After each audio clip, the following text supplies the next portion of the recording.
ونستعينه ونستغفره ونؤمن به ونتوكل عليه ونعوذ بالله من شرور أنفسنا ومن سيئات أعمالنا من يهده الله فلا مضل له ومن يضلله فلا هادي له ونشهد أن لا إله إلا الله وحده لا شريك له ونشهد أن سيدنا وحبيبنا ومولانا محمدا عبده ورسوله أما بعد فأعوذ بالله من الشيطان الرجيم بسم الله الرحمن الرحيم قل تعالوا أتل ما حرم ربكم عليكم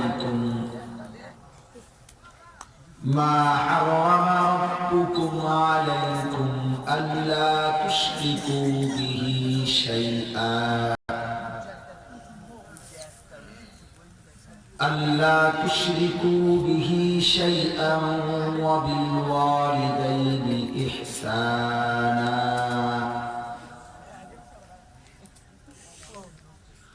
ولا تقتلوا أولادكم من إملاق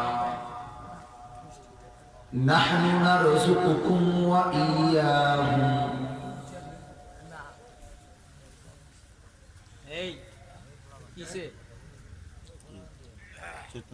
ولا تقربوا الفواحش ما ظهر منها وما بطن ولا تقتلوا النفس التي حرم الله إلا بالحق ذلكم وصاكم به لعلكم تعقلون صدق الله مولانا العظيم وقال النبي صلى الله عليه الصلاة والسلام اتق المحارم تكن أعبد الناس اللهم صل على محمد وعلى آل محمد كما صليت على إبراهيم وعلى آل إبراهيم إنك حميد مجيد اللهم بارك على محمد وعلى آل محمد كما باركت على إبراهيم وعلى آل إبراهيم إنك حميد مجيد سبحانك لا علم لنا إلا ما علمتنا إنك أنت العليم الحكيم الحمد لله الله পাক রব্বুল ইজ্জত জুল জালাল ওয়াল ইকরামের ফজল করম রব্বুল আলামিনের অপরিসীম ইহসান মেহেরবানি দয়া আল্লাহ তাআলা আমাদেরকে কুমিল্লা জেলা মুরাদনগর উপজেলাধীন ঐতিহ্যবাহী মোচাগড়া মধ্যপাড়া যুবকদের উদ্যোগে এলাকার সর্বস্তরের কবরবাসীর রূহের মাগফিরাতের জন্য আজকের এই মোতাবারক বাৎসরিক ওয়াজ ও দোয়ার মাহফিলে কোরআন ও সুন্নাহর কিছু কথা শোনার উদ্দেশ্যে আল্লাহ তাআলা আমাদেরকে আসবার বসবার তৌফিক দান করেছেন। সকলেই বলি আলহামদুলিল্লাহ। আলহামদুলিল্লাহ। কোরআনুল কারীমের 8 নম্বর পারা 6 নম্বর সূরা। সূরাটির নাম সূরায়ে আনআম। এই সূরায়ে আনআমের 151 নম্বর আয়াত। একটি আয়াত আমি আপনাদের সম্মুখে তেলাওয়াত করেছি। অল্পটুকু সময় ইনশাআল্লাহ এই একটি আয়াতের আলোকে আমরা কিছু কথা আপনাদের কাছে পেশ করতে চাই। আল্লাহ তাআলা আমাদেরকে তৌফিক দান করুক, বলেন আমিন। সূরাটির নাম সূরায়ে আনআম। কোরআনুল কারীমের প্রথম 7টি সূরা বড় বড় সূরা। যে সূরাগুলোর মধ্যে আয়াতের সংখ্যা বেশি, এর মধ্যে এটা একটা, যেহেতু এটা 6 নম্বর সূরা। এর পরের সূরাটার মধ্যে আয়াত তুলনামূলক বেশি। এরপর থেকে সূরাগুলো আস্তে আস্তে আয়াতের সংখ্যা কম।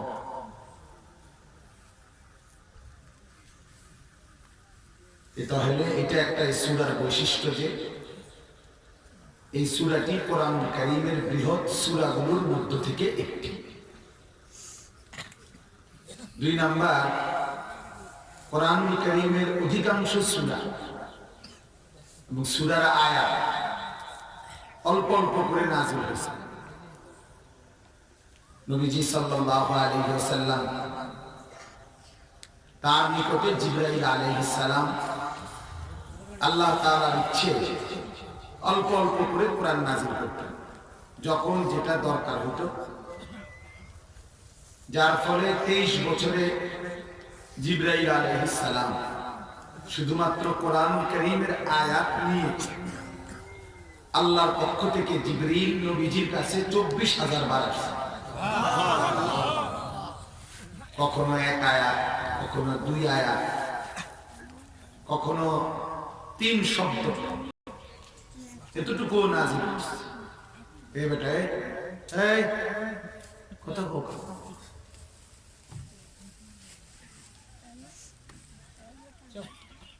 তো কম বেশি আয়াত নাযিল হয়েছে। যখনই আয়াত নাযিল করতেন জিবরাইল, তিনি বলে দিতেন কোনটা কোন সূরার আয়াত। এটা আল্লাহর পক্ষ থেকে উনি জানায় দিতেন আল্লাহর রাসূল। রাসূলুল্লাহ সাল্লাল্লাহু আলাইহি সাল্লাম ওই আলোকে ওই সূরার সাথে মিলাইয়া বলতেন এবং লিখায়ও রাখতেন। আল্লাহ রাসূল সাল্লাল্লাহু আলাইহি সাল্লাম ওহী লিখক, মানে কোরআনুল কারীম যখন নাযিল হতো সেগুলো নবীজি সাল্লাল্লাহু আলাইহি সাল্লাম নির্দিষ্ট কিছু সাহাবীকে দিয়ে লিখাতেন। কাতিবুল ওহী বলে ওনাদেরকে, যারা ওহী লেখক। ওনাদের অনেক মর্যাদা ছিল। এর মধ্যে রাসূল সাল্লাল্লাহু আলাইহি সাল্লামের এই ওহী সবচেয়ে বেশি যিনি লিখতেন নবীজি, তার নাম হচ্ছে যায়েদ ইবনে সাবিত রাদিয়াল্লাহু তাআলা আনহু। উনি ছিলেন কোরআনুল কারীমের ওহী বেশি লিখতেন নবীজির থেকে। আশ্চর্যের কথা হলো, এত বড় মর্যাদাপূর্ণ বিষয় যে কোরআনুল কারীমের ওহী নবীজির জবান থেকে উনি লিখে, এটা কিন্তু অনেক সম্মানের ব্যাপার। কাতিবুল ওহী যারা, তাদেরকে সাহাবীরা অন্যান্যরাও খুব সম্মান করত। এত বড় একটা গুরুত্বপূর্ণ পদ, মর্যাদা সম্পন্ন একটি পদবী আল্লাহ রাসূলের বিশেষ যিনি ছিলেন। আরো আছে, অন্যান্যরাও লিখতেন, কিন্তু বেশি যিনি লিখতেন তিনি যায়েদ ইবনে সাবিত। আর যখন লিখতেন তখন ওনার বয়স ছিল মাত্র 13 বছর। এটা হলো আশ্চর্য। মাত্র 13 বছর বয়সের একজন ছেলে রাসূলুল্লাহ সাল্লাল্লাহু আলাইহি সাল্লামের এতটা বিশ্বাস বাঁচে। এতটা স্নেহভাজন, এতটা আস্থা যে তাকে দিয়ে আল্লাহর নবী কোরআনুল কারীম লিখাইতেন।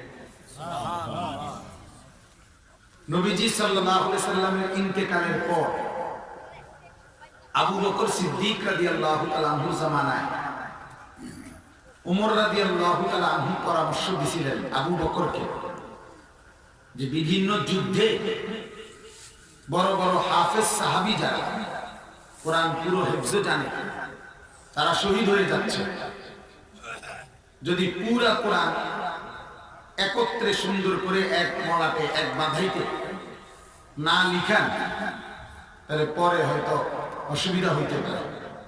আপনি পুরা কোরআনটা একত্রে লিখান।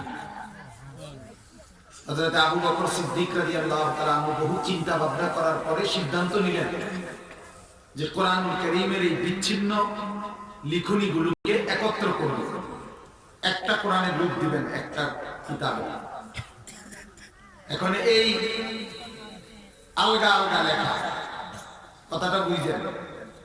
যায়েদ ইবনে সাবিত উনিও লিখতেন, আরো কয়েকজনও তো লিখতেন। তো লেখার ফলে নবীজির জামানায় যার কাছে জেদ্দুর আছে লেখা, যারে দিয়ে জেদ্দুর লেখাইছে উনারটা উনার কাছে কি ছিল, সংরক্ষণ ছিল।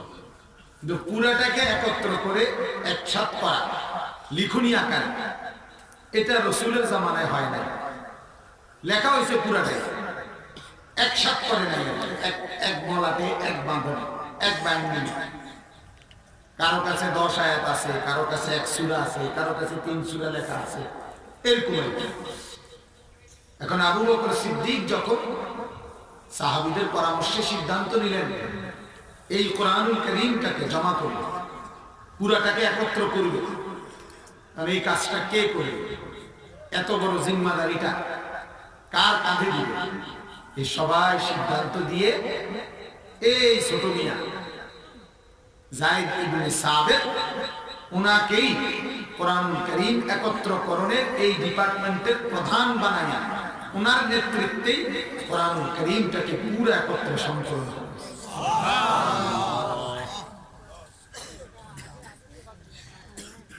হযরত উসমান রাদিয়াল্লাহু তাআলা আনহুর জামানায় আবু বকর সিদ্দিকের খলিফা ছিলেন 2.5 বছর। হযরত ওমর রাদিয়াল্লাহু তাআলা আনহু খলিফা ছিলেন 10.5 বছর। তাহলে কয় বছর হলো? 10.5 আর 2.5 কত? 13 বছর পরে আবার পুনরায় উসমান রাদিয়াল্লাহু তাআলা আনহুর জামানায় আরেকটা সমস্যা দেখা গেছে। সমস্যাটা কি? তখন কোরআনুল কারীম যে আবু বকরের জামানায় একত্র করছে হযরতে যায়েদ ইবনে সাবিত, তখন কিছু কিছু শব্দ, কিছু কিছু বাক্য উচ্চারণ মক্কার কুরাইশ গোত্র ছাড়াও ভিন্ন ভিন্ন গোত্র আরো ছিল কিছু, ওই গোত্রের উচ্চারণের মতো কিছু লেখনী ছিল, সেগুলোকে ওইভাবেই লেখা রাখছিল।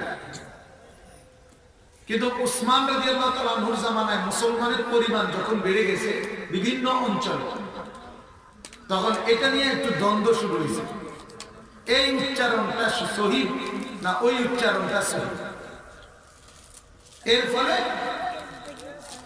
আরে এই বাচ্চাগুলো কি শুরু করলো, এই বেটা কি শুরু করলো, এই বাচ্চা তুমি এক সাইড দাও, চলো এই সাইডে দাও, আরো দূরে দাও, এক সাইড করে দেন। হ্যাঁ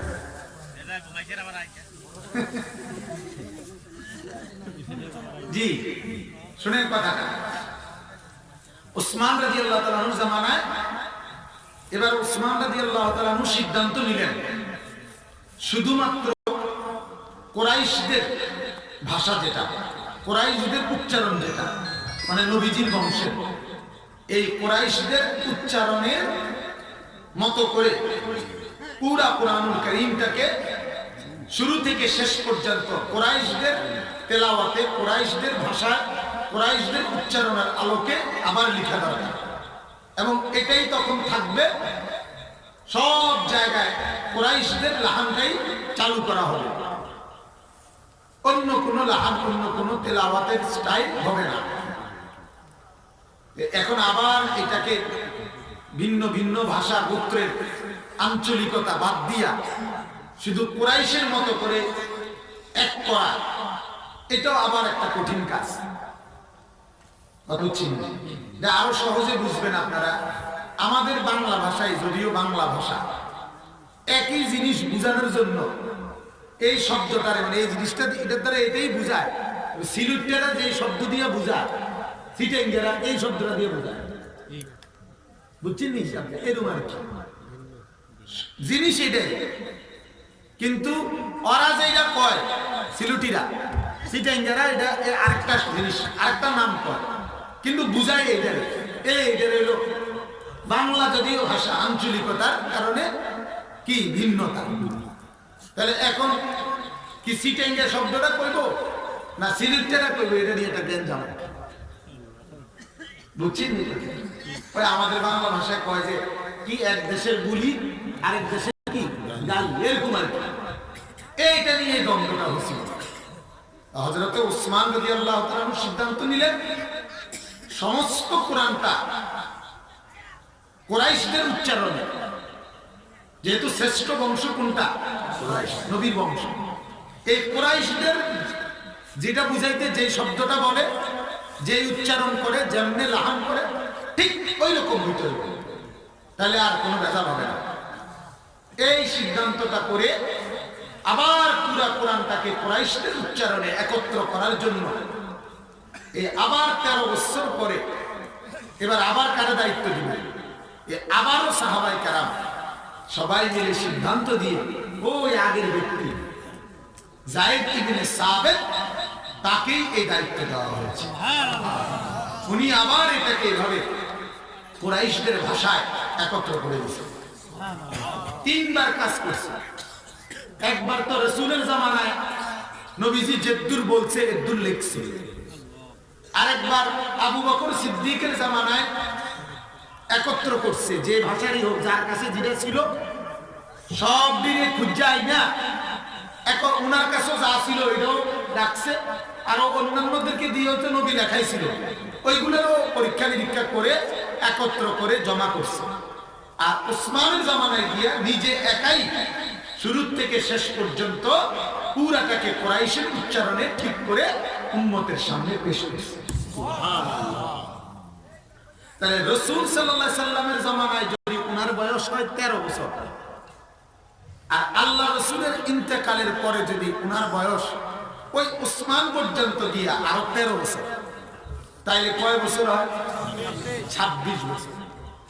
26 থেকে 28, মাত্র এই তাগড়া জওয়ানির সময় রাসূলের এই সাহাবী যায়েদ ইবনে সাবিত ইসলামের জন্য, উম্মতের জন্য, জাতির জন্য 3 বার 26 বছরের ব্যবধানে, 28 বছরের ব্যবধানে এই তাগড়া নওজোয়ান সাহাবী উম্মতের জন্য 3 বার কোরআনুল কারীমের জন্য খেদমত পেশ করছে।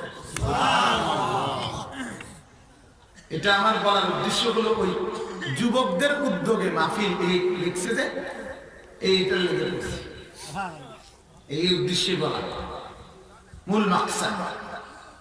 26 বছরের ভিতরে একজন সাহাবী, একজন যুবক কোরআনুল কারীমের উপরে তার কি পরিমাণ জ্ঞান এবং গভীরতা, যে আবু বকরের মতো শীর্ষস্থানীয় সিনিয়র সাহাবী, ওসমানের মতো সাহাবী, ওমর আলীর মতো সাহাবী, উনারা আস্থা রাখলেন একজন নওজোয়ানের উপরে।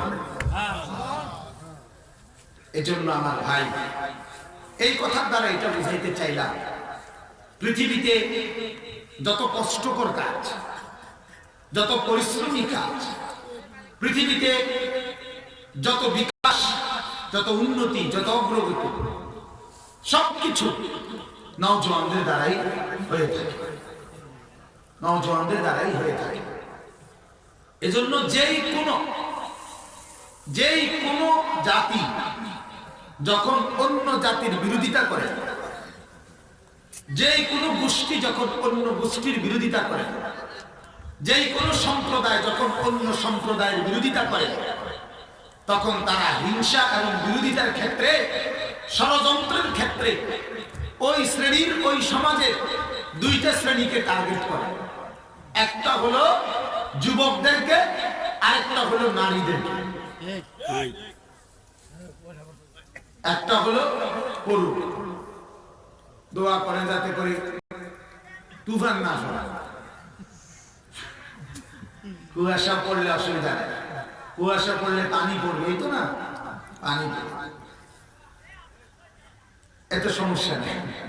আপনার চিন্তা করবেন না, উপরের দিকে চাইবেন, কথা বুঝছি, তাইলে দেখবেন পানি পড়ুক, নাহলে মধু পড়ুক,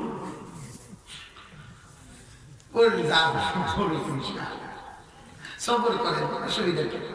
আল্লাহর দ্বীনের কথা শুনতে গিয়ে কিছু কুয়াশার পানি পড়ছে, আল্লাহর দ্বীন রক্ষা করতে গিয়ে কত মুসলমানের উপরে জালেমের গুলি পড়ছে, জালেমের বোমা নিক্ষিপ্ত হচ্ছে।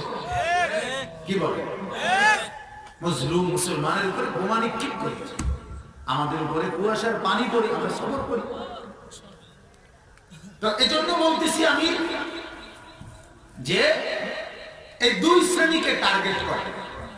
আপনারাও দেখেন এখন গোটা পৃথিবীতে ইসলাম বিরোধী যারা, ইসলামের বিরুদ্ধে যত ষড়যন্ত্রকারী, ইহুদি, খ্রিস্টান, নাস্তিক, মুরতাদ, ইসলাম বিদ্বেষী, সবাই ইসলামের বিরুদ্ধেই ষড়যন্ত্র। পৃথিবীতে একমাত্র যে ধর্মের বিরুদ্ধে ষড়যন্ত্র হয় সেটার নাম ইসলাম। কারণ কিছু আছে এটার ভিতরে, ওইটার ভিতরে এমনি কিছু নেই। ইহুদিদের কাছে তাদের ধর্ম বুঝাইবার মতো মূল কোন কিতাব তাদের কাছে নাই, না, এটা তারাও জানে। এটা আমরা ঠিক কম লাগবে, তারাও জানে। বুঝেন এই কথা? ইসরায়েলের ইহুদিরা যারা পারমাণবিক বোমার অধিকারী, তারার কাছে পর্যন্ত তাদের তৌরাত কিতাবের মূল কোনো কপি নাই। খ্রিস্টান গোটা ইউরোপে তাদের কাছে তাদের ইনজিল, ঈসা নবীর উপরে নাজিলকৃত কিতাব, ওইটা নাই, তাদের কাছে নাই। হিন্দু ধর্মওয়ালাদের কাছে আসমানি কোনো কিতাবে নাই। হেরাও কয় না, হ্যাঁ বলা এই বেদ, গীতা, ভগবত, রামায়ণ, উপনিষদ, পুরাণ, এগুলোর যারা তাদের ধর্মগ্রন্থ, এগুলো যে তাদের বানানো, তাদেরই বিভিন্ন মানুষের লেখা, এটা তারাও করে। তারা এটা বলে না যে এটা আসমানি কিতাব। তাহলে পৃথিবীতে একমাত্র ইসলাম ছাড়া, মুসলমান ছাড়া আর কারো কাছে এই মুহূর্তে আসমানি কোন কিতাব, আল্লাহর পক্ষ থেকে নাজিলকৃত কিতাব পৃথিবীর কোন জাতি গোষ্ঠীর কাছে নাই, আছে শুধু আমাদের কাছে। এই জন্য ষড়যন্ত্র আমাদের বিরুদ্ধে, এই জন্য ষড়যন্ত্র মুসলমানদের বিরুদ্ধে, এই জন্য ষড়যন্ত্র ইসলামের বিরুদ্ধে। এই জন্য সমস্ত চেষ্টা আজকে ইসলাম এবং মুসলমানের বিরুদ্ধে সবাই মিলে করছে। আর এই চেষ্টার প্রধান শিকার, ষড়যন্ত্রের প্রধান শিকার মুসলমানের যুবক এবং মুসলমানের নারী। সমস্ত মেহনত এদের পিছনে দেবে। যুবককে কিভাবে বদ্দিন বানানো যায়, যুবকদেরকে কিভাবে দিন ধর্ম থেকে বিমুখ করা যায়। আপনারা, আমরা মাঝে মাঝে ছেলে পেলেদের, উঠতি বয়সের ছেলেদের অপরাধের কথা, গুনাহের কথা শুনলে গা শিহরে ওঠে, গা শিহরে ওঠে। নবম শ্রেণীতে পড়ে, মেট্রিকে পড়ে, এইটে পড়ে, এই ছেলেরা যে পরিমাণ নেশা করে, এই বয়সী ছেলে, এই বয়সী ছেলে যে পরিমাণ অশ্লীলতা, জিনা, ব্যভিচার, প্রেম, প্রীতি, গুনাহের আড্ডা যে পরিমাণ করে, মাঝে মাঝে শিহরে ওঠে শরীর। বলে কি এত অল্প বয়সে একটা ছেলে একটা মেয়ে এত নষ্ট হয়ে গেল কেন? এত নষ্ট হয়ে গেল কেন? এত বেশি হওয়ার কথা ছিল না। এই জন্য আসলে ওই যে বললাম, ইসলামের দুশমনদের সমস্ত রকমের ষড়যন্ত্র এই যুবকদেরকে কেন্দ্র, আর দ্বিতীয় হলো নারীদেরকে কেন্দ্র। শাহওয়াতের প্রধান উপকরণ নারী। মানুষের প্রবৃত্তি, মানুষের কামনা, মানুষের চাহিদা, এই চাহিদা এবং কামনার প্রধান উপকরণ হলো নারী। পৃথিবীর সব সাজগোজ, পার্কের যত পার্ক, যত বিনোদন কেন্দ্র, যত জায়গায়, সব জায়গায় সাজগোজের মূল উপকরণ নারী। বিরাট কোটি টাকার পার্ক, যদি সেখানে মহিলা আসা যাওয়া না করে, এটা বিরাট মরুভূমি ছাড়া আর কিছু থাকবে না।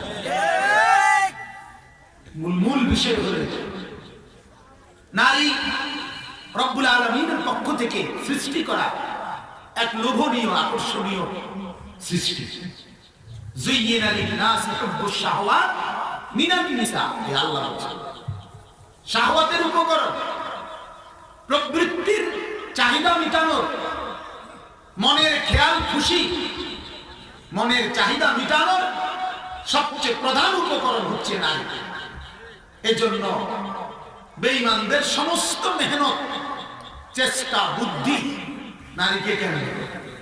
তাকে কিভাবে ঘর থেকে বের করা যায়, বিভিন্ন নামে বিভিন্ন নামে বিভিন্ন নামে বিভিন্ন রকমের বুদ্ধি দিয়া, বিভিন্ন রকমের ফন্দি করে করে আজকে নারীকে ঘর থেকে বের করে দিচ্ছে, যুবককে তার পিছনে লেলায় গেছে। পরশুদিন আমি আমার ড্রাইভারে দেখাইলাম, হঠাৎ আমি রাস্তা দিয়ে যেন যাচ্ছি গাড়িতে, স্কুলগামী মেয়ে যাইতেছে একজন, পিছনে চুল আপনার এই মাকড়সার বাসার মতো চুলওয়ালা 3 ছেলে, তারা পিছনে হাঁটতেছে, হাসতেছে। আমি বললাম 3 জনে মিল্লা পাহারা দিয়ে একজনে নিতে আছে। তারা 3 জনে এই ডিউটি পাইছে, 3 জনে বাগে ফেলছে একজন। এখন কি করবো, তারা 3 জনে দোস্ত মিল্লা এবিডিকে পাহারা দিয়ে সামনে আগে নিয়ে যেতে। কত বড় দরদি যুবক!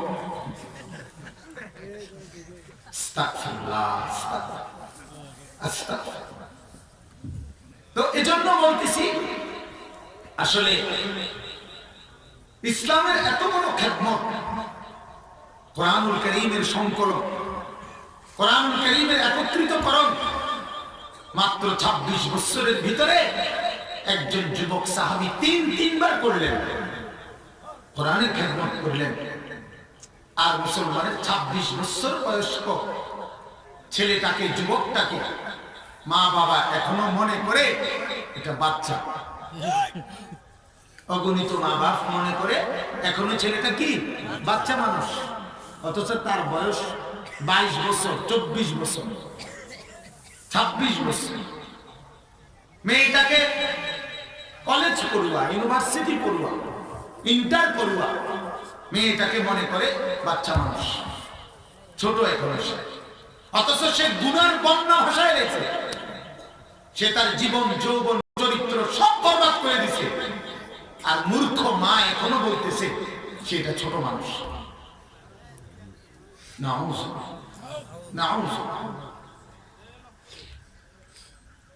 প্রতিদিন প্রতিদিন আপনাদের অঞ্চলের খবর আমরা জানি না, প্রায় দিনে শুনি, মানে মেম্বার, চেয়ারম্যানরা।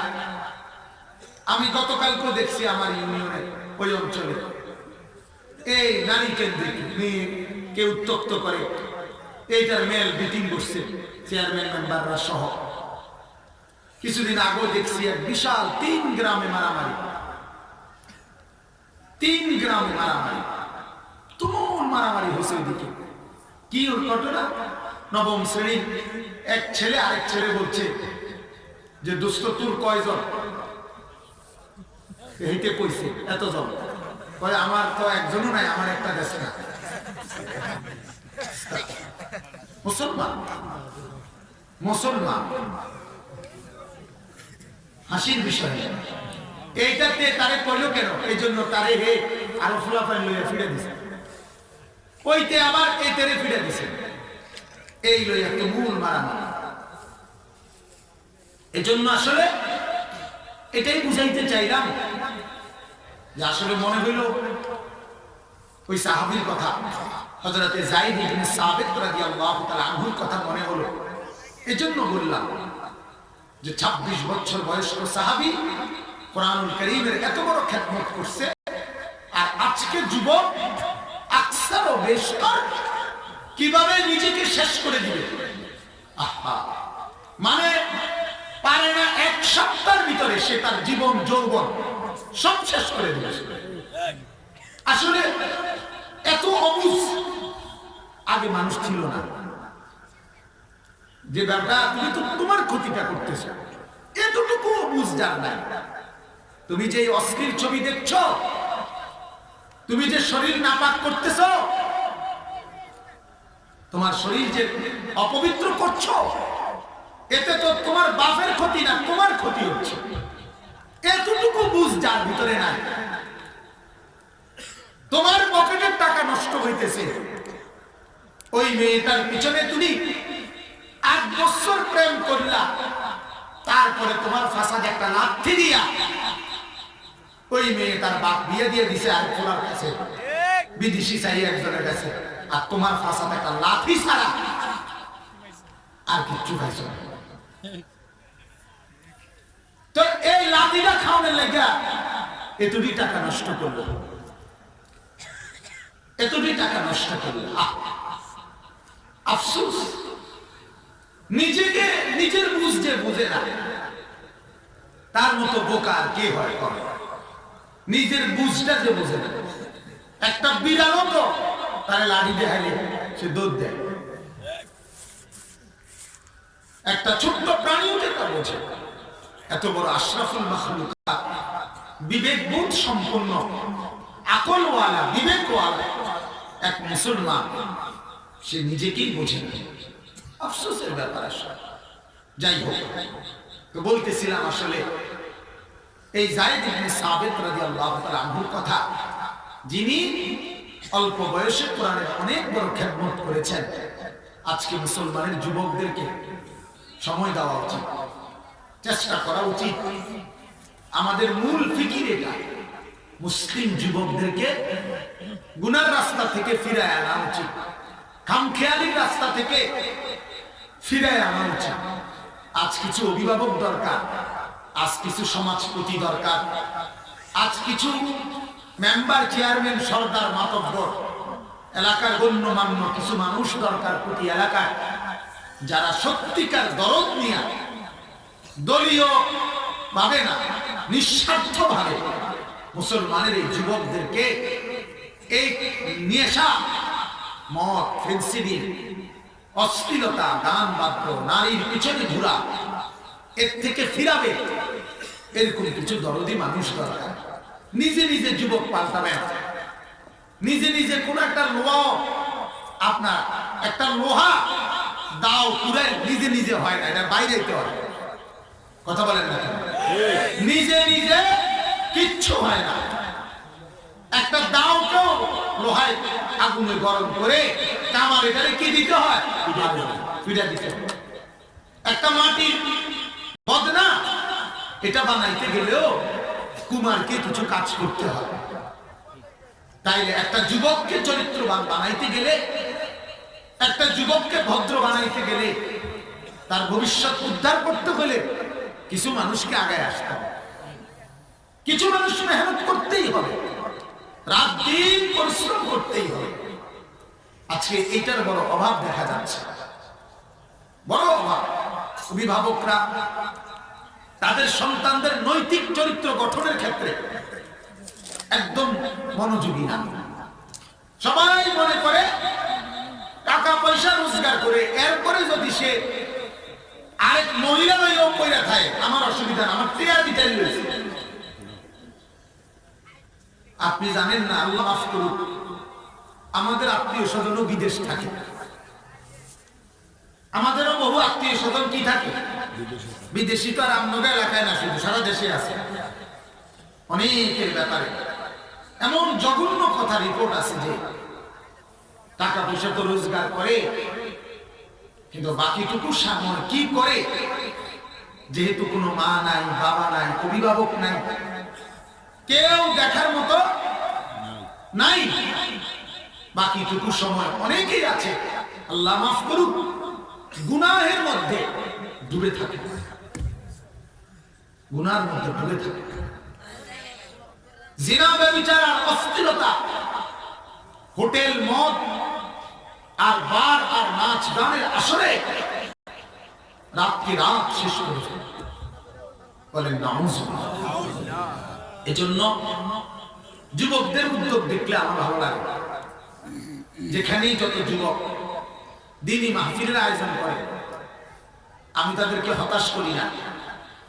আমার কথা হইল আপনারাও তাদেরকে নিরাশ করবেন না, বরং পজিটিভলি কথা বলেন।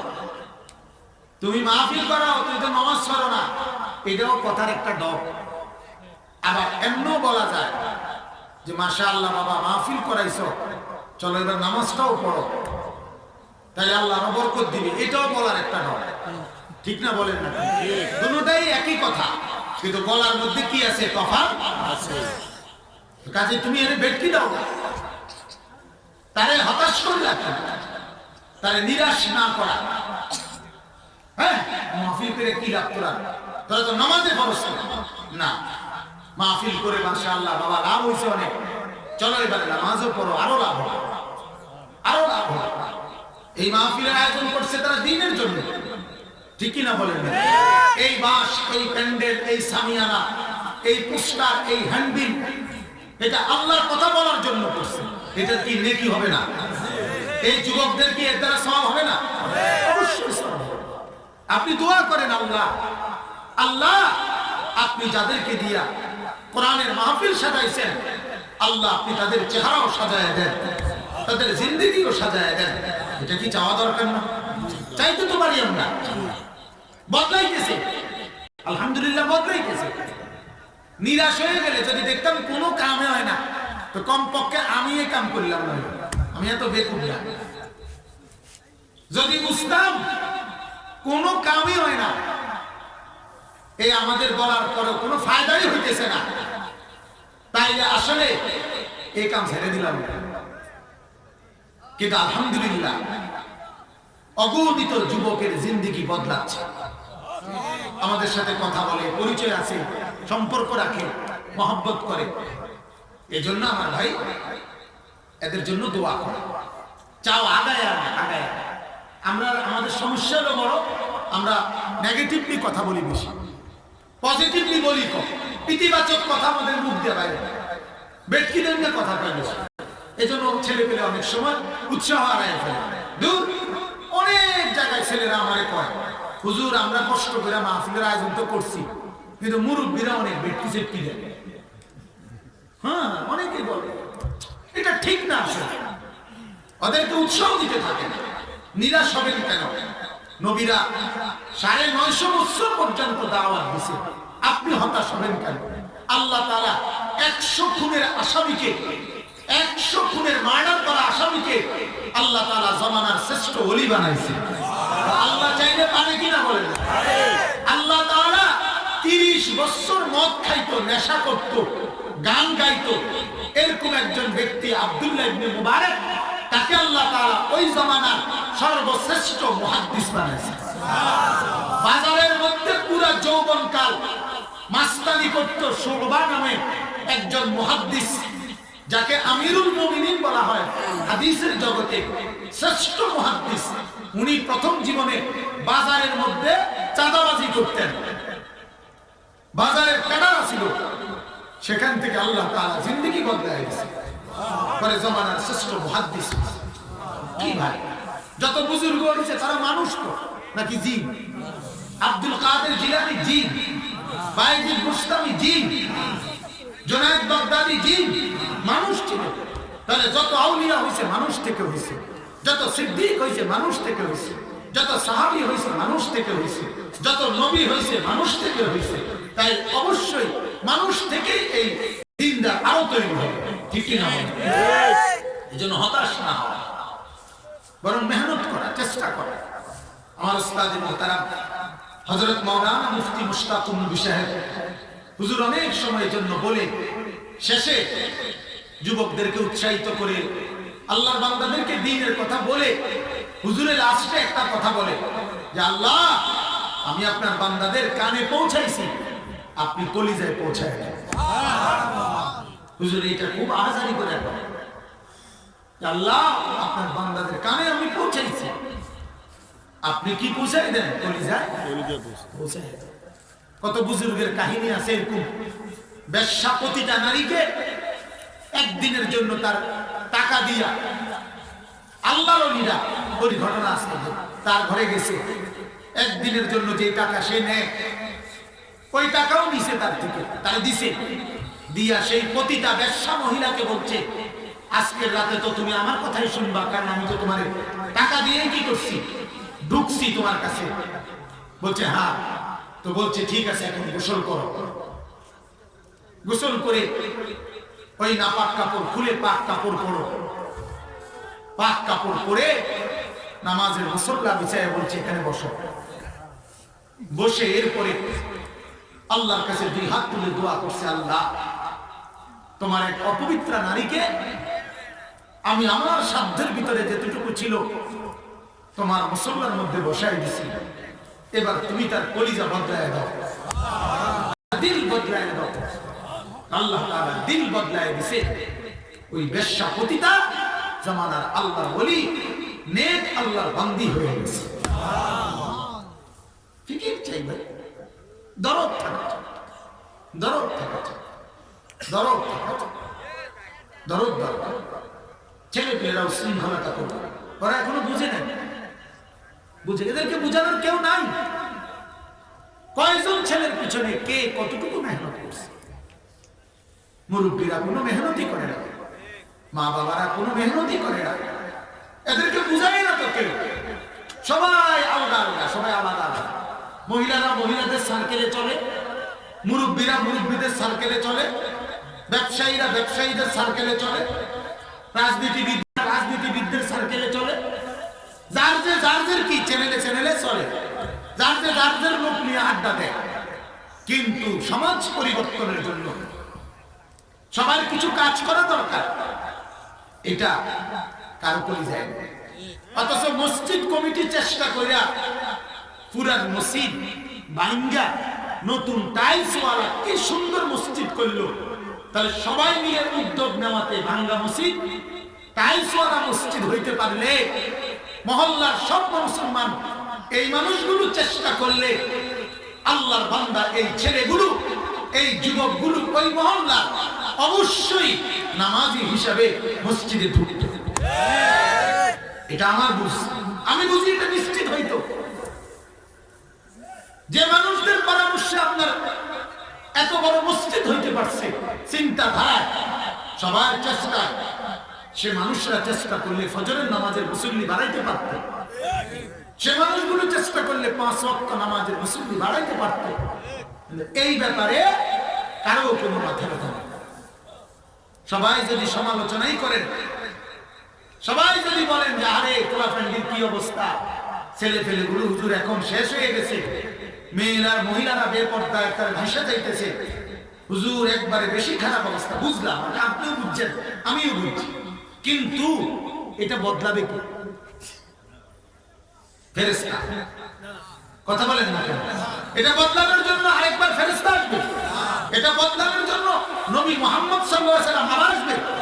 তো কার দায়িত্ব? আমাদের দায়িত্ব, আমাদের দায়িত্ব। ওয়ালতাকুম মিনকুম উম্মাতুন ইয়াদউনা বিল খায়র।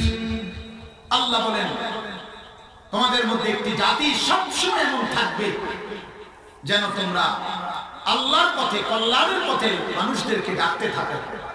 ওয়ায়ামুরুনা বিল মারুফ, সৎ নেক কাজের আদেশ করবে।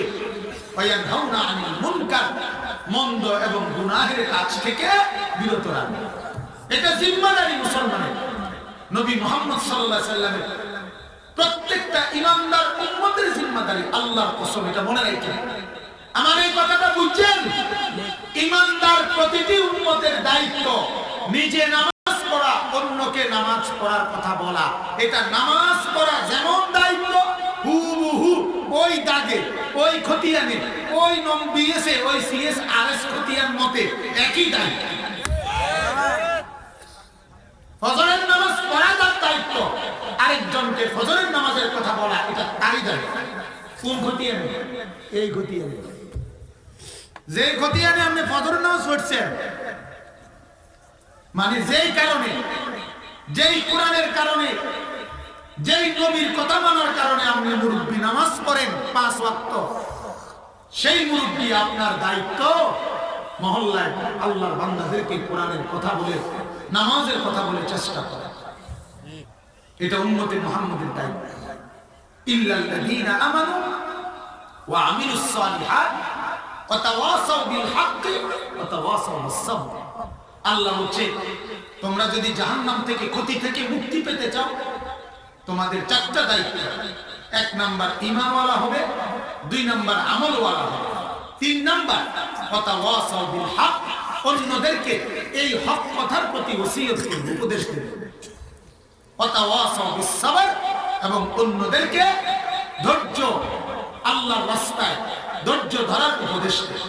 তাইলে নিজেও আমল করা যেমন দায়িত্ব, অন্যকে উপদেশ দেওয়া তেমন তারই দায়িত্ব। ঠিক কি না বলেন? এটা দুনিয়ার বাজার সাজারের মতো না যে একজনের দায়িত্ব মুদি দোয়ান দাও, আরেকজনের দায়িত্ব চা দোয়ান, আরেকজনের দায়িত্ব তরকারি দোয়ান। না না, আমাদের সবার দায়িত্ব। আল্লাহ আমাদেরকে বুঝার তৌফিক দান করুন। যাই হোক, কথা লম্বা হয়ে গেছে। তো বলতেছিলাম, এই সূরার কথা বলতে গিয়ে কোরআনুল কারীমের সূরাগুলো আনআম অল্প অল্প করে নাজিল হতো। এই অল্প অল্প সূরা একটু একটু করে নাজিল হতো।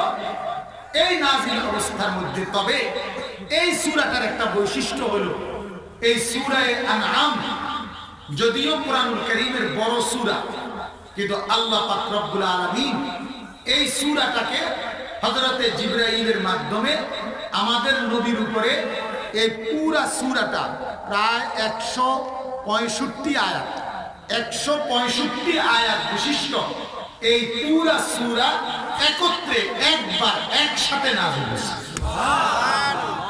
এবং এই সূরা যখন নাযিল হয়, তখন জিবরিলের সাথে আরো 70,000 ফেরেশতা আসমান থেকে জিবরাইলের সাথে আসছে।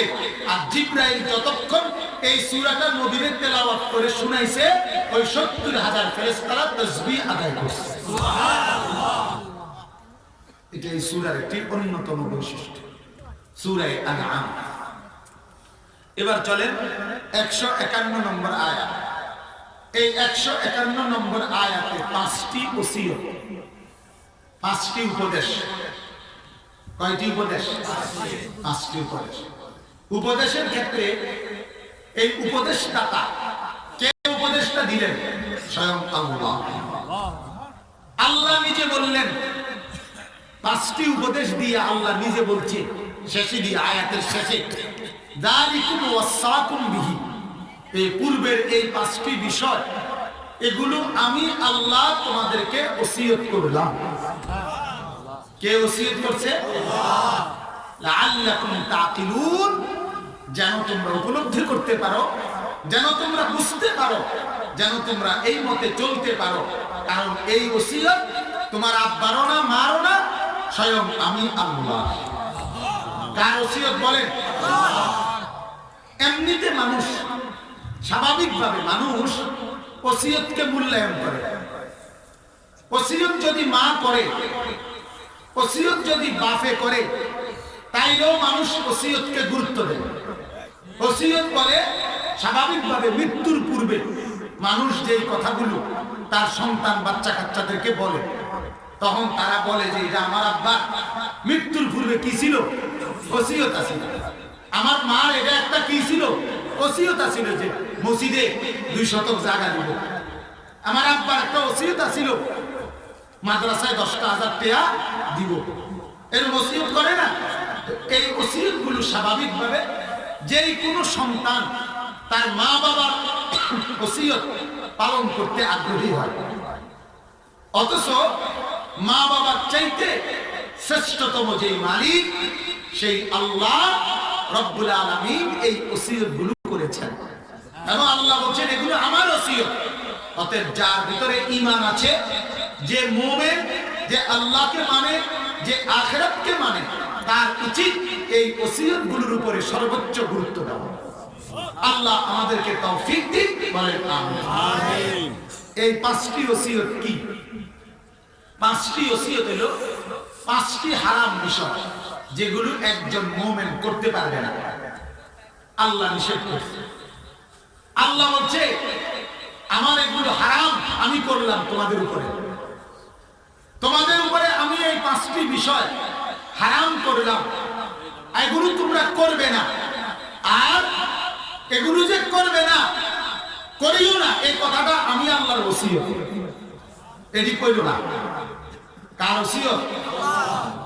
কুল তাআলাউ, শুনেন আল্লাহ বলেন হে নবী আপনি বলে দেন, তাআলাউ, হে মানুষ তোমরা সবাই আমার কাছে আসো। তাআলাউ, আসো। সৌদি আরব যারা থাকে তারা এটা বুঝে না, তাআল আল্লাহ তাআল মানে দিয়ে আসো, আল্লাহ রো যাও দিন। এরা আপনার এরকম আরবি ছোট ছোট আরবি বলে, আমাদের দেশি ছেলেরাও এগুলো পারে। আমার এই কথাটা ওই সময় মনে হয় বাংলাদেশি ছেলেরা টাকা পয়সা রোজগার করার জন্য 6 মাসের ভিতরেই সৌদি আরবের ভাষা, সৌদিয়ানদের কথা বুঝতেও পারে, বলতেও পারে। কিন্তু 50 বছর হায়াত পাওয়ার পরও তারে যদি জিজ্ঞায় কোরআন শরীফ পড়তে পারেন না, কার মূর্খ মানুষ, হুজুর ছোটবেলায় শিখাইছে না, সময় পাইছি না। কি সুন্দর কথা। আমার তখন আফসোস মনে হয়, দুনিয়ার কামাই রোজগারি আর ভাত তরকারির লেগা তুমি সৌদি ভাষা তো শিখলা। এই সৌদি যেই ভাষা, এটাই তো কোরআনের ভাষা, ঠিক কিনা বলেন? তাই রে, দোকানের মধ্যে সেলসম্যানের চাকরি করার জন্য সৌদি আরবে আরবি ভাষাও শিখলা, তাআলও বুঝো, রূহও বুঝো, কাদ্দিমও বুঝো, সবই বুঝো তুমি। আমরা তো বাংলা বুঝে না। এই সৌদিয়ান ছেলে যদি বাংলাদেশে থাকে, আমরাও এগুলো অনেক কথা বুঝি না, কারণ এরা যে আরবি কয়, এটি কয় তারা আমরা সিলেটে আরবি কয়। মানে আমরা এই যে আলহামদুলিল্লাহ সিলেটও অনেকবার যাওয়া হয়েছে আমার মাহফিল উপলক্ষে। তো সিলেটের কথা বলার সময় আমি অনেক সময় আমাকে কাউরে কই, ভাই আপনি দোভাষী হিসাবে থাকি না, মানে আমি এটা বুঝাই দিতে আমার ওটা কি কইছি খাউকা, হ্যাঁ কি জানি কয়, এত সুন্দর লাগে কথা। তো অথচ দুনিয়ার এই প্রয়োজনে, কামাই রোজগারির প্রয়োজনে একটা মানুষ, একটা যুবক, সে তো আরবি ভাষা শিখলো। তাহলে এই যুবকটা যদি 6 মাসে সৌদি ভাষা শিখতে পারে, তাইলে তো সে 6 মাসে আল্লাহর কোরআন শিখতে পারে। এই জন্য আমার বাপ, কোরআনুল কারীম যারা শুদ্ধ পারেন না, কোরআনুল কারীম যারা পড়তে পারেন না, আল্লাহর কসম লা বুরহানা লাহু বিহি, হাসরের ময়দানে আল্লাহর কসম, আল্লাহর কাছে আপনি কোনো জবাব দিতে পারবেন না যে কি কারণে পারলেন না, কি কারণে। এই কথা কোনো মুমিন জবাব দিতে পারবে না। কারণ আল্লাহ তাআলা মাদ্রাসায় পড়ার শর্তে কোরআন শিখানো এটা বলে না। কোরআনুল কারীম এমন এক নিয়ামত, পৃথিবীর যে কোনো অঞ্চলে, যে কোনো অবস্থায় একজন মুমিন বান্দা যদি চেষ্টা করে, আফ্রিকার জঙ্গলের মানুষটাও চেষ্টা করলে কোরআনুল কারীম তার জন্য শেখা সহজ। অতএব কেন আপনি কোরআন পারেন না, এটার একটাই উত্তর, গাফলত। কি বলে? একটাই জবাব। আপনি চাচা কেন কোরআন শরীফ পড়তে পারেন না? গাফলত। স্কুল কলেজ পড়ুয়া যুবক ভাই, তুমি কেন কোরআন শরীফ পড়তে পারো না? গাফলা। মা, আপনি কেন পারেন না কোরআন শরীফ পড়তে? গাফলা, খামখেয়ালি, গাফেল। দরকার নাই আর কি মনে করছে, বিষয়টা তার লাগবে না, এটা হলো মূল কথা। উনি বুঝে এই যে থাকমাই থাকমাইয়া যিনি কয় কোন রকমের উলবাল্লাহ আহাদ আল্লাহ সামাদ, হ্যাঁ, নামিয়ে ধরা মেরে ধরা মেয়ে তুলো কুফনা এই নিয়ে পড়ে তাবাতে দাবি লাভ বাবা নামার কাছে সাইয়াসলাম তালাবি আমার কি জানি কয় এই কথা বুঝি এক কানে কইয়া লাগছে সাইয়াসলাটা সব কইয়া লাগছে, অর্ধেক মুখের ভিতরে অর্ধেক মুখের বাইরে। কথা বুঝছেন? গণর কারণে এত দ্রুত বলছে, অর্ধেক ভিতরে রয়েছে অর্ধেক বাইরে রয়েছে। এই অবস্থাতে উনি সালাম মেরে দিয়েছে, আল্লাহরে বুঝাই দিছে, আল্লাহ আমার ঝামেলা অনেক, যে দূর কইছি বাবুরে দূর কইন কতজন গায় আমনে বুঝে রেখে দেন না বাবুরে আমার আমার ঝামেলার শেষ নেই। অনেক লোক আছে এমন বলে তা হুজুর আপনার এত কত লইয়া বইয়া দেখলে আর দুনিয়ায় চলতো না, বাপরে ওরা একটা সালাই লইতেছে আর আমরা সিরে সালাই করেছি, আমি একটা দুনিয়া উল্লেখ কাজ করে বলছি না, এটা ফাজিল গাফেল মানুষ ছাড়ার কিছু নাই।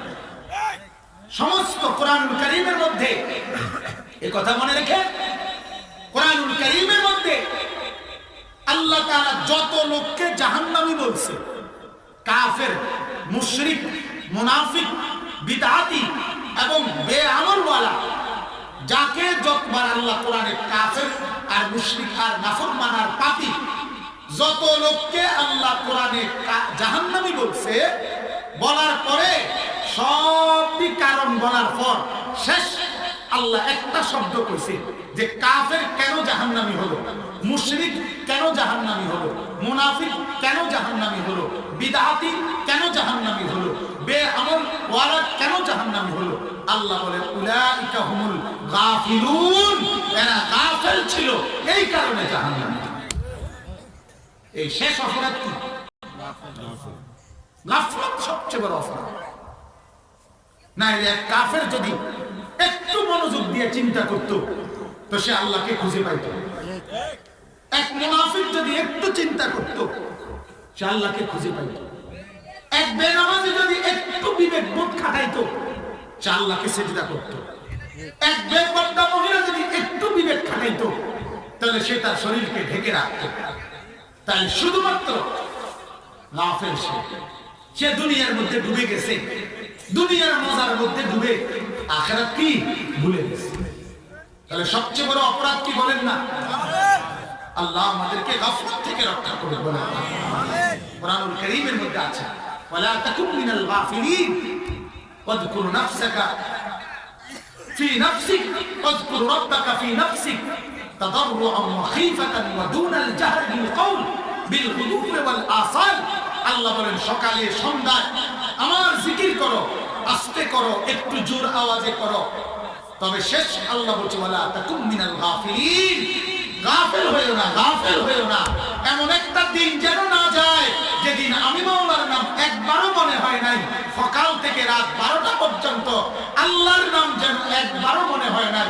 এমন দোকানদার হইও না, এমন স্কুলের ছাত্র হইও না, এমন শিক্ষার্থী হইও না, এমন শিক্ষক হইও না, এমন মা হইও না, এমন বোন হইও না, এমন বাপ হইও না, এমন ভাই হইও না, এমন ব্যবসায়ী হইও না, এমন চেয়ারম্যান হইও না, এমন মেম্বার হইও না, এমন কিচ্ছু হইও না যে মালিকের নাম একবারও মনে হয় নাই।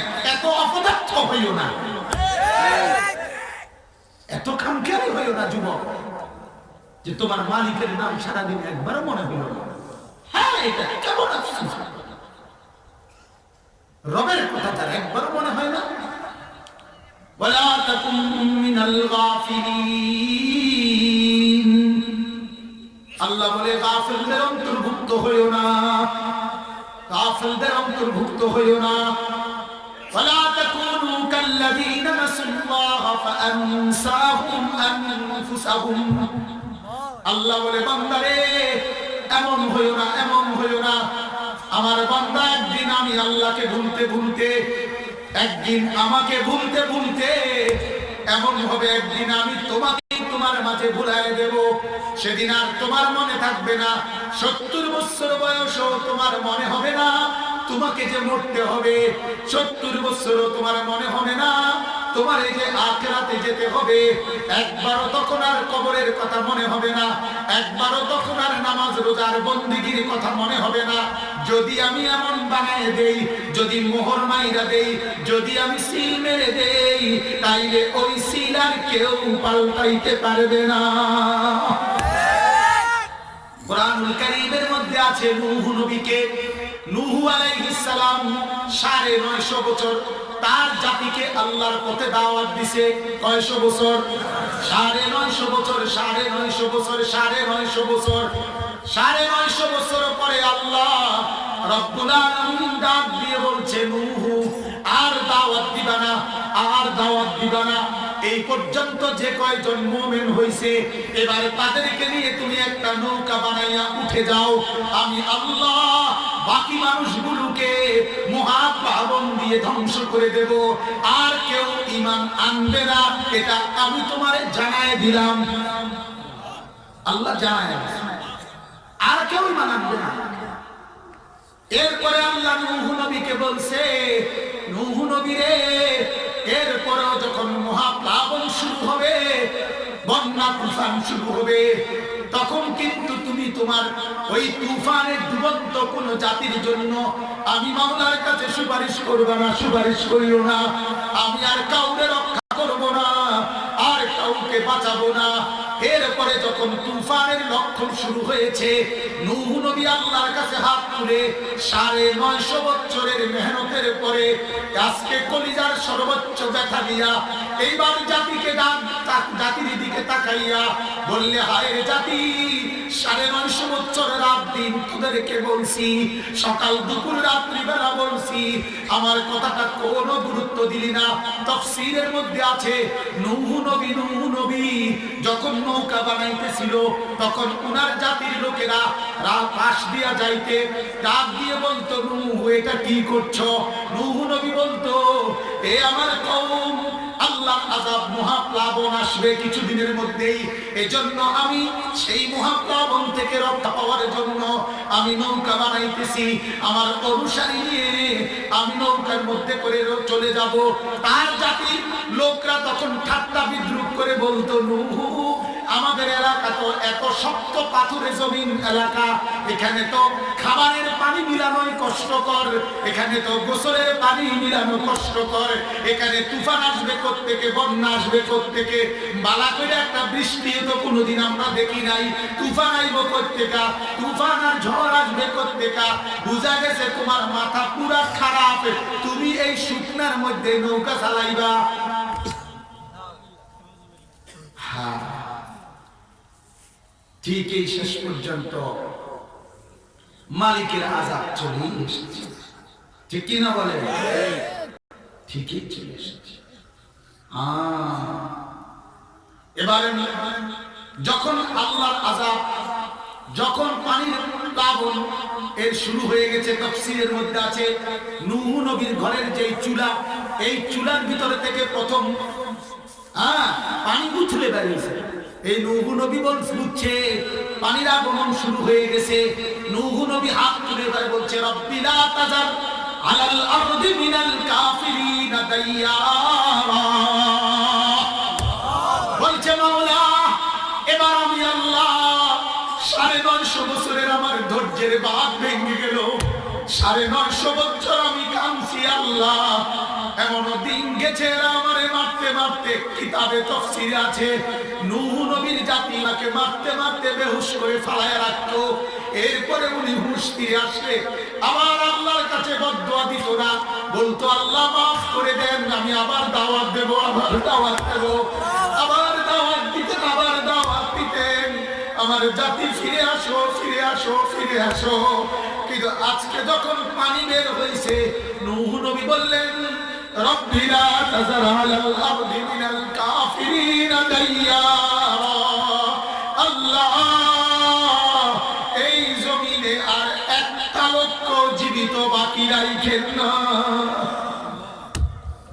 একটাও বাঁচাবেন, একটাও করবেন না।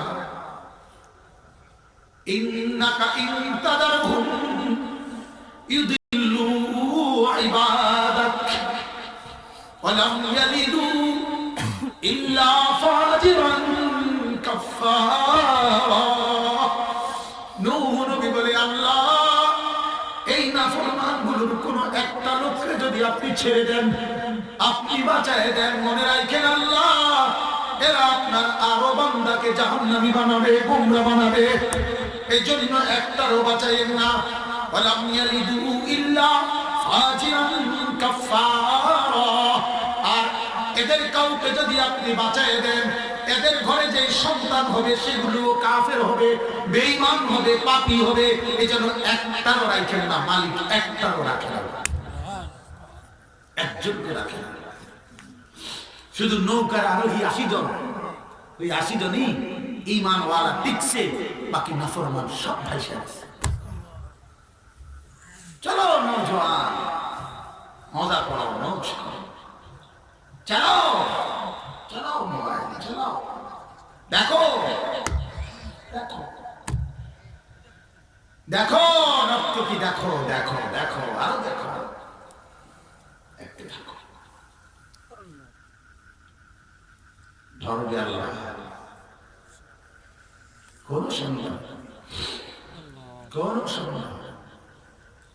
চলো বেপরদা নারীকে বলো, ৮-৭ টাইট বোরকা, টাইট জামার পরো কেন? বের হও বাহিরে, চলো গুনাহ করতে থাকো।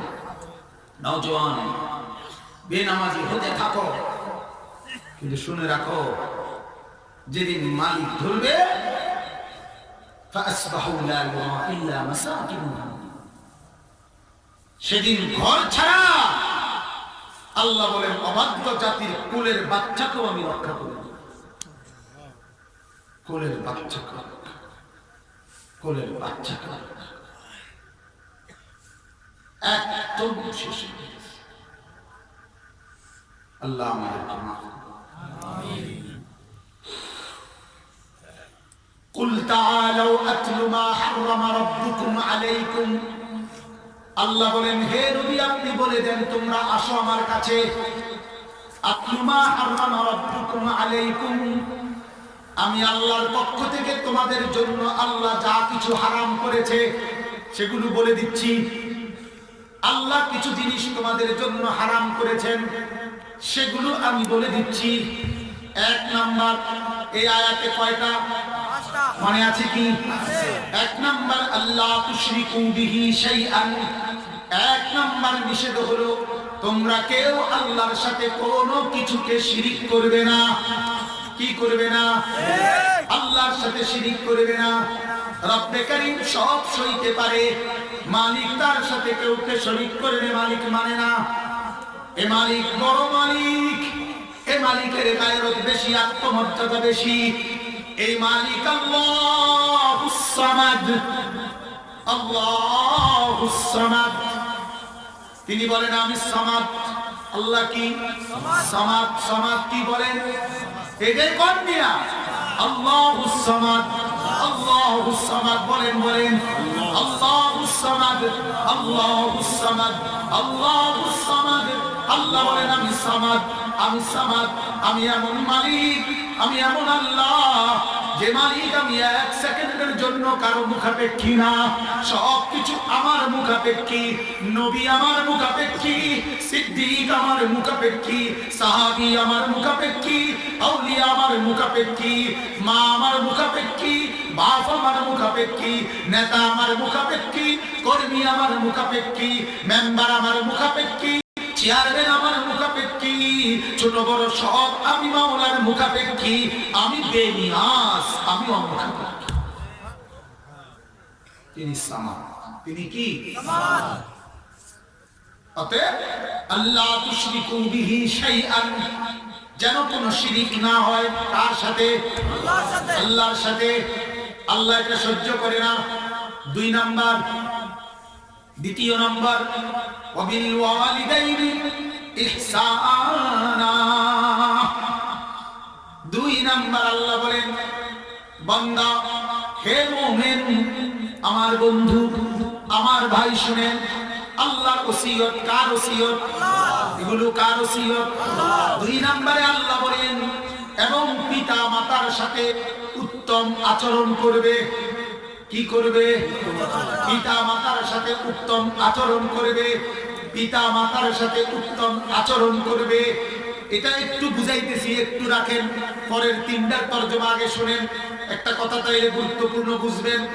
2টা হয়ে গেল।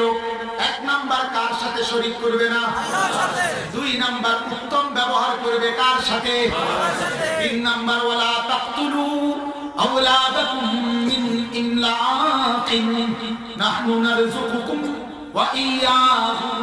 ক্ষুধার ভয়ে, দারিদ্রতার ভয়ে, অভাবের ভয়ে সন্তানকে হত্যা করবে না, সন্তানের জিন্দেগি বরবাদ করবে না, সন্তানের জিন্দেগি নষ্ট করবে না। সন্তান আরো হোক না হোক এটাও চাইবা, এমন যেন না হয়। আবার সন্তানকে দিন শিখাইলে সন্তান খাবে কোত্থেকে, এই কারণে দিন শিখাইলা না, মাদ্রাসায় পড়াইলা না, এমনও যেন না হয়। ওয়ালা তাকতুলু আওলাদাকুম মিন ইমলাকিন। তুমি সন্তানদেরকে, বাচ্চা কাচ্চাকে তোমার দারিদ্র আর অভাবের ভয়ে ধ্বংস করো না, হত্যা করো না। কেননা বাচ্চা আমার আমানত, বাচ্চা তোমার না, বাচ্চা আমার, ছেলে আমার, মেয়ে আমার। কার? বাচ্চা তোমার কারণে হইছে না, তোমার কারণে হইলে 18 বছর যার বাচ্চা হয় না তার আনা কার? কথা বলে না। 16 বছর ধরে যে মহিলা কাঁদতেছে রাতের গভীরে একটা সন্তানের জন্য, 22 বছর ধরে যে বাপ কাঁদতেছে একটা বাচ্চার জন্য, তার হয় না কার? সন্তান তোমার, তোমার। ইয়াহাবু মান ইয়াশাউ ইনাসাম ওয়া ইয়াহাবু মান ইয়াশাউ যুকুর। আল্লাহ বলে, আমি যারে চাই মেয়ে দেই, আমি যারে চাই ছেলে দেই। আও ইউযাববিজুহুম যুকরানা ওয়া ইনাসা। আমি যারে চাই ছেলেও দেই, মেয়েও দেই। ওয়ায়াজআলু মান ইয়াশাউ আকিমা। আমি যারে চাই ছেলেও দেই না, মেয়েও দেই না। চারোটাই আল্লাহ। চারোটা কার? আল্লাহ। মেয়ে দেয় কে? আল্লাহ। ছেলে দেয় কে? আল্লাহ। ছেলে মেয়ে দুইটাই দেয় কে? আল্লাহ। ছেলে মেয়ে কোনটাই দেয় না কে? আল্লাহ। বেড়িরও দোষ নাই, বেড়ারও দোষ নাই। ঠিক কিনা বলেন? তুই দেখ তোর বেড়ি দেখাইলিস না, তুই বেটা মহিলারে কিছু বলিস না, মহিলার কোনো দোষ নাই, মহিলার কোনো দোষ নাই। বিজ্ঞানের দৃষ্টিতেও মহিলার কোনো দোষ নাই। ঠিক কিনা বলেন? হ্যাঁ, যে ইউনিভার্সিটি স্টুডেন্ট আছে আমার সাথে আছে, সিলেট শাহজালাল বিজ্ঞান প্রযুক্তি বিশ্ববিদ্যালয়ের স্টুডেন্ট, পটপট ইংরেজি বলে, বহুত কিছু জানে বেটা। তো বিজ্ঞানের ভাষায় কি মহিলার কোনো দোষ নাই। আর বিজ্ঞান বাদ দাও, মালিক বলে তোমারও কোনো দোষ নাই, তোমার স্ত্রীরও কোনো দোষ নাই। ইচ্ছে কার? আল্লাহ। ইচ্ছে আমার, আমার। আমি দিলে মন চাইলে দেই, মন চাইলে দেই না। তোমার কি তাই? তোমার কি? ওয়ালা তাকতুলু আওলাদাকুম মিন ইমলাকিন নাহনু নারযুকুকুম ওয়া ইয়্যাহুম। কি চমৎকার সান্ত্বনা দিয়েছে আল্লাহ। আল্লাহ বলে, সন্তানাদিদেরকে অভাবের ভয়ে মাইরো না, আমি তোমারও রিজিক দেই, তারও। ঠিক না? আমি বাপকেও রিজিক দেই, ছেলেকেও রিজিক দেই, আমি মাকেও রিজিক দেই, মেয়েকেও রিজিক দেই, আমি দাদাকেও রিজিক দেই, নাতিকেও রিজিক দেই, আমি নানাকেও রিজিক দেই, নাতিকেও রিজিক দেই। বড় ছেলের রিজিক আমি দেই, মেজো ছেলের রিজিক আমি দেই, 3 নাম্বার ছেলের রিজিক আমি দেই। 10 সন্তানের বাপ, ওই 10 বাচ্চাকে রিজিক আমি দেই। ঠিক কিনা বলেন? অতএব তোমার তো কিছু না, তোমার কি? আসমান ও জমিনের যত কিছু তোমার কোনটা? একটাও না। তোমার কি? আসমান তো আমার, জমিন তো আমার, ক্ষেত আমার, ফসলাদি আমার। এই কুয়াশার পানি না পড়লে ফসল হবে না, আসমানের বৃষ্টি না হলে ফসল হবে না, জমিন থেকে পানি না উঠলে ফসল হবে না। সেলু না চললে পানি উঠবে না। আরে সেলু মেশিন তো চালাইলা, পানি যদি মালিক না দেয় উঠবে না, উঠবে না। রোদ যদি না ওঠে ফসল হবে না, সূর্য যদি না ওঠে ফসল হবে না, চাঁদ যদি না ওঠে, তারা যদি না ওঠে, তো ওই ফলগুলো মিষ্টি হবে না, কালার হবে না, রং ধরবে না। তাই আল্লাহ বলে, বান্দা তোমার কি তা তোমার কি? তুমি যে ধান ছিটাইয়া চলে গেলা, দুয়ার জানালা আটকাইলা, আরে তুমি তো একটা বদনা লোড়া পর্যন্ত, তোমার 50 টাকার একটা লোড়া পর্যন্ত দুয়ারের ভিতরে রাখো। এত বড় খেতার ফসল, কই সাইডের ওয়াল, কই বাউন্ডারি ওয়াল, কই গেট, কই দরজা, কই ছাদ, কই কার হাতে থুয়ে গেলা? কারে দিয়ে গেলে এটার পাহারাদারি? মালিক বলে, আমি আল্লাহ 1 সেকেন্ড ঘুমাই না, আমি ঘুমাই না। আমি যেমন মায়ের পেটে বাচ্চা বানাই, আমি শুকনা জমিনের মধ্যে ফসল ফলাই।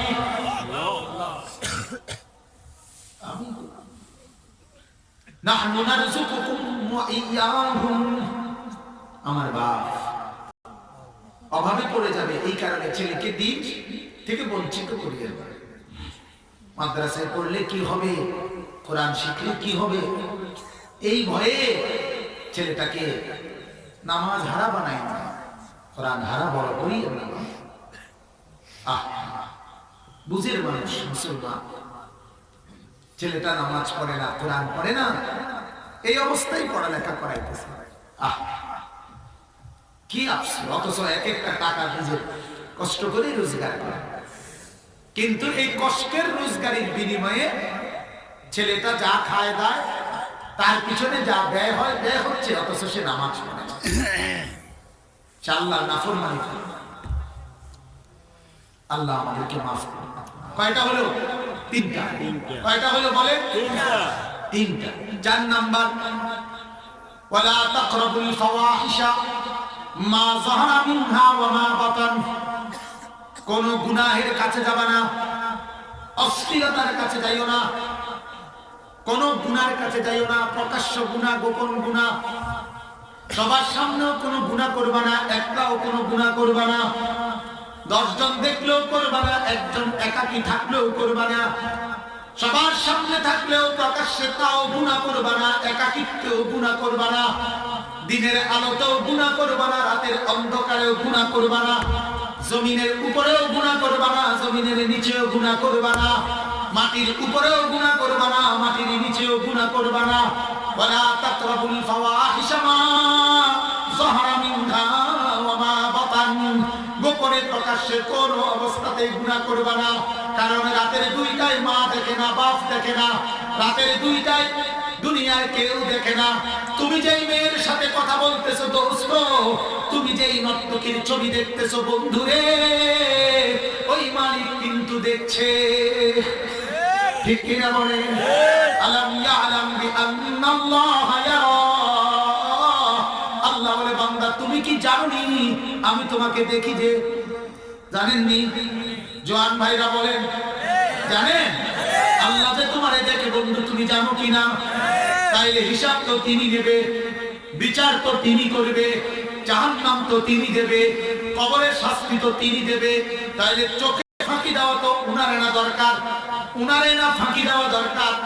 এমন কোন প্রযুক্তি আবিষ্কার করো, বিজ্ঞানীদেরকে বলো 3G আর 4G বাদ দিয়া আরো আনলিমিটেড জিবি বাদ দিয়া, বেটা আল্লাহ দেখে না এমন কিছু বানা, তার আব্বাসদ্য গোষ্ঠীও পারবে না। ঠিক কিনা বলেন? ফাদউ শুহাদাকুম মিন দুনিল্লাহি ইন কুনতুম সাদিকিন। আল্লাহ বলে, বান্দারে আমি আল্লাহ কোরআনে যা বলেছি এর ব্যতিক্রম কিছু বানাইয়া, বানাবার জন্য আমি আল্লাহ বাদ দিয়ে যা আছে সৃষ্টি সবাইকে একত্র করে চেষ্টা করো তো আমার কোরআনের মোকাবেলায় কিছু বানাইতে পারবা কিনা। এরপর আল্লাহ বলে, ফা ইন লাম তাফআলু, যদি না পারো, ওয়ালান তাফআলু, ফাইতাও না। এটা কি দিছাল? এবারে বিদার বিদার হাঁটতিও না। তাইলে ফাত্তাকুন নার, জাহান্নামের আগুনে জ্বলার জন্য অপেক্ষা করো। বলেন নাউজুবিল্লাহ। কয়টা হলো? চারটা। কয়টা হলো? আল্লাহর সাথে কি করা যাবে না? দুই নম্বরে মা বাবার সাথে কি করতে হবে? উত্তম ব্যবহার। তিন নম্বর, সন্তানকে দারিদ্রতার ভয়ে কি করা যাবে না? হত্যা করা, ধ্বংস করা যাবে না। হত্যা মানে শুধু জব না, তার জীবনটা সারকার করে দেওয়া, তার আখিরাতটা বরবাদ করে দেওয়া, এটাও। আর চার নম্বর, গুনাহের কাছে যাবা না, প্রকাশ্যেও না, গোপনে, একাকীও না, জনসম্মুখেও। 4 নাম্বার 5 নাম্বার, ওয়ালা তাকতুলুন নাফসাল্লাতী হারামাল্লাহু ইল্লা বিল হক। শরীয়তের পক্ষ থেকে অনুমতি ব্যতীত অন্য কোনো কারণে কোনো মানুষ মানুষকে হত্যা করবে না। শরীয়তে জিনার শাস্তি হিসাবে হত্যার বিধান আছে। শরীয়তের মধ্যে কাউকে কেউ অন্যায়ভাবে হত্যা করলে তার কারণে হত্যার বিধান আছে। শরীয়তে কাফের মুশরিকদেরকে যুদ্ধের সময় হত্যা, জিহাদের সময় হত্যার বিধান আছে। শরীয়ত কর্তৃক অনুমোদিত ছাড়া অন্য কোনো কারণে, বিনা কারণে অন্যায়ভাবে জুলুম করে কেউ কাউকে হত্যা করবে না। কয়টা হলো? এইবার আল্লাহ বলেন, যালিকুম ওয়াসাকুম বিহি, এগুলো আমার উপদেশ। কার? আল্লাহ। লাআল্লাকুম তাকিলুন, যেন তোমরা উপলব্ধি করো, বুঝতে পারো, আমল করতে পারো। সুবহানাল্লাহ। এবার একটা কথা শুধু শেষ, ওই 2 নম্বর কথাটা বলতে চাই। শুধু 2 নম্বর একটা জিনিস শুধু খেয়াল করেন, এই কথাটা বললেই শেষ হবে। আপনি পাঁচটা বিষয় আল্লাহ এখানে হারাম করছেন। কয়টা? 5টা। তো হারাম মানে নিষেধ। হারাম মানে নিষেধ। হারাম মানে দন্তের নেকার না, ঠিক ঠিক কথা। হারাম মানে দন্তের নেকার না, মানে না না। আল্লাহর সাথে শরীক করিও না, সন্তানকে হত্যা করিও না, গুনার কাছে যাইও না, অন্যায়ভাবে কাউকে হত্যা করিও না। তাহলে কি হারাম মানে? কি দন্তের নেকার না, দন্তের নেকার না কর। হারাম মানে কি না? দন্তের নেকার না। কিন্তু আপনি খেয়াল করেন, আল্লাহ বলতেছে হারামগুলো বলতেছি, তাহলে তো সবই 5টার মধ্যে দন্তের নেকার না থাকবে। কিন্তু আশ্চর্য হলো দ্বিতীয় নম্বরটার মধ্যে দন্তের নেকার না নাই। খেয়াল করছেন? আল্লাহ বললেন আল্লাহর সাথে শরীক করবে না, হ্যাঁ, সন্তানকে হত্যা করবে না, এরপরে গুনাহের কাছে যাবে না, এরপরে অন্যায়ভাবে কাউকে হত্যা করবে না, পিতা মাতার সাথে উত্তম ব্যবহার করবে। কথা বলে, হ্যাঁ, বুঝছেন নি কথা আমার? তাইলে একটা জায়গাতে সে শুধু কি কইল? দন্তের না কেন কইছে না। এখানে একটা গুরুত্বপূর্ণ বিষয়, সেটা হলো তাফসীরের মধ্যে লিখছে, মা বাবার ক্ষেত্রে আল্লাহর আদেশটা হলো এরকম যে মা বাবারে কষ্ট দিও না, মা বাবারে ব্যথা দিও না, মা বাবার উপরে জুলুম করিও না। এ কথা শুধু একদম না। মা বাবার বেলায় একটা সন্তান শুধু এমন হইতো না যে আচ্ছা যাক, আল্লাহ যখন মানা করছে এগুলির কষ্ট না দিতাম, তাহলে এগুলির ফতে আমি আমার ফতে মারতাম না। বুঝছেন হিসাবটা? ঠিক আছে বাবুরে যাক, যখন কিছু কইলে আবার ঝামেলা হয়, হ্যাঁ যাক এগুলি আমি আমার লগে তাই আমি কষ্ট তো দিছি না, আমি মারছিও না, ধরছিও না, কইনাছিও না, গালিও দিছি না, কিচ্ছুই না। এগুলি জায়গাতে এগুলি আমার জায়গা আমি কথা বলছি। আল্লাহ এইখানে এসে